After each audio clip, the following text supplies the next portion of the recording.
Protein മാത്രം കഴിച്ചാൽ എന്താകും? സംശയമുണ്ടോ? യൂട്യൂബ് വീഡിയോ കണ്ട് ഇറച്ചിയും ചീസും മാത്രം ഭക്ഷണമാക്കിയ 40-കാരനെ കൊഴുപ്പ് പുറത്തു വന്ന നിലയിൽ ആശുപത്രിയിൽ പ്രവേശിപ്പിച്ചു. US-ലെ ഫ്ലോറിഡയിലാണ് സംഭവം. ചീസും ബട്ടർ സ്റ്റിക്സും ഹാംബർഗറും എന്നിങ്ങനെ 2.25 മുതൽ 4 കിലോ വരെ ദിവസവും അകത്താക്കിയ വീരനാണ് കൈപ്പത്തിയിലൂടെയും മറ്റും കൊളസ്ട്രോൾ പുറത്തു വന്ന നിലയിൽ ആശുപത്രിയിലെത്തിയത്. 8 മാസമായി ഇയാൾ കൊഴുപ്പും ഇറച്ചിയും അടങ്ങിയ ഭക്ഷണങ്ങൾ മാത്രം കഴിച്ചു വരുന്നു.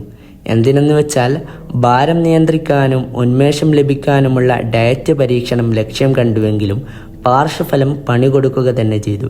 കൈവെള്ളയിലും മുട്ടുകളിലും കാൽവെള്ളയിലുമെല്ലാം മഞ്ഞ നിക്ഷേപങ്ങൾ പ്രത്യക്ഷപ്പെട്ടു. 200-300 ഉണ്ടായിരുന്ന കൊളസ്ട്രോൾ 1000 കടക്കുകയും ചെയ്തു.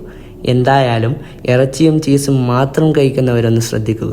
നെക്സ്റ്റ് വീഡിയോയുമായി കാണുന്നത് വരെ ഗുഡ് ബൈ.